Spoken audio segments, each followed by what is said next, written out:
This is about Kyocera Stops Pretty Places. I want to encourage you guys to watch this video. Let's play it all the way back from the beginning. I mean, well, in this video they talk about what Native women have to deal with when one of them is murdered and their families and all of that. But I can tell you, I've been across the United States, one into another. It doesn't start there, all right? That's where it finishes. That's where it finishes when the police don't do their jobs to begin with. I mean, we keep hearing and reading about all of these Native women who were beaten to death by their spouses and nobody investigated before they were killed. The multiple times that they were hurt, injured, beaten, whatever.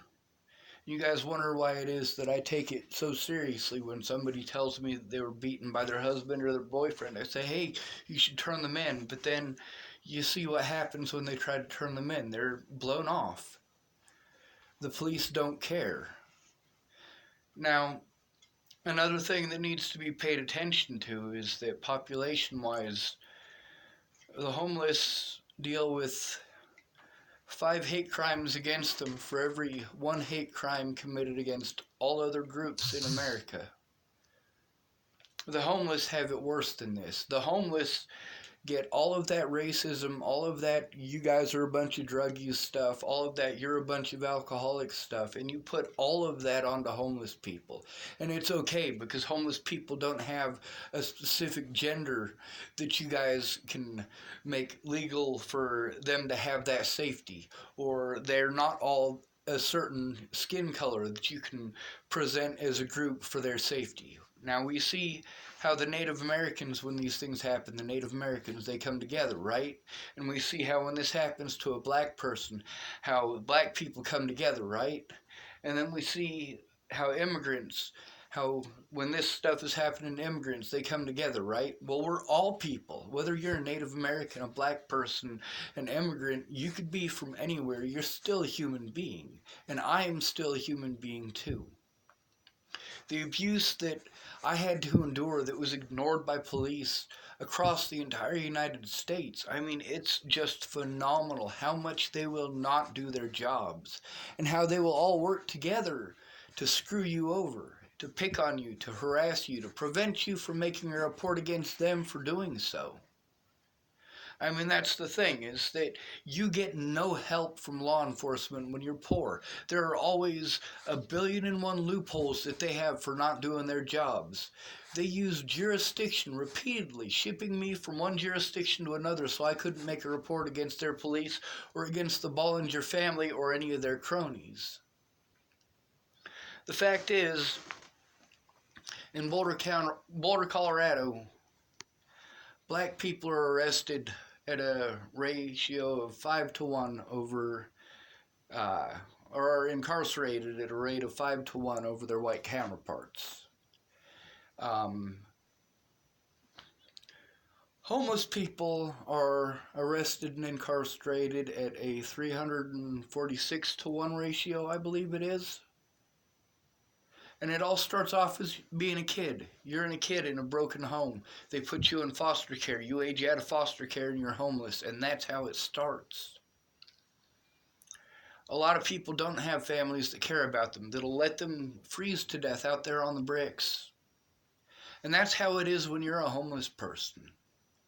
When I was on the reservation, I got to see real poverty, but I grew up in real poverty. And being homeless is real poverty. You are victimized more than anyone else because you have no roof to keep you safe. And it is that roof that keeps you safe, that keeps you from being victimized, because you have more rights under that roof than a homeless person has out on the streets, especially with all of the anti-homeless laws that make it legal to keep on incarcerating somebody because they're homeless, because of their needs as a homeless person. You still need to sleep when you're homeless. You still need to eat when you're homeless. You still need to stay warm when you're homeless. You are still a human being when you are homeless. All of these groups need to come together, but the other thing is they need to recognize that there are homeless people in their group. There are homeless Native Americans. There are homeless black people. There are homeless women. And of all the groups that you guys want to say, I deserve those special rights, the group that you need to look at the most is former foster children. Because as foster children, they get screwed. They start off with being abused by their families. They get put into the system or they're abused in the system. And then they're dropped off at 18 with nothing and abused for being homeless. I fight for these other groups' rights, these groups that I'm not a part of, Native Americans, women, black people, immigrants, because those are my rights too. My rights too. I've had a lot of my loved ones go missing over the years. I have seen so many people in my lifetime and met so many people in my lifetime, because when you're homeless, sometimes people stay homeless. Sometimes people move to another place to be homeless, and everybody wants to move you away from there. Where? To where? Where do you want me to go? Stop saying the homeless shelter. That place is a good place to get infected and get diseased and get body lice. And then you got to consider there are places like Boulder County. There's over 4,000 homeless people within the confines of Boulder County. Over 4,000. And there's 177 beds, something like that. 122 of those are for homeless. The other 70 are for transitional living.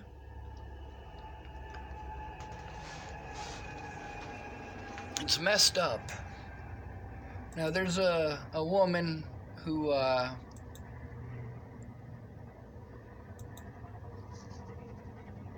Francisca Vlogs, this woman here. I want you guys to take a look at her page. She's a Native American. She speaks here about PTSD, relationships and loss, attempted kidnapping, and friends getting kidnapped. There's more too, though. I mean, there's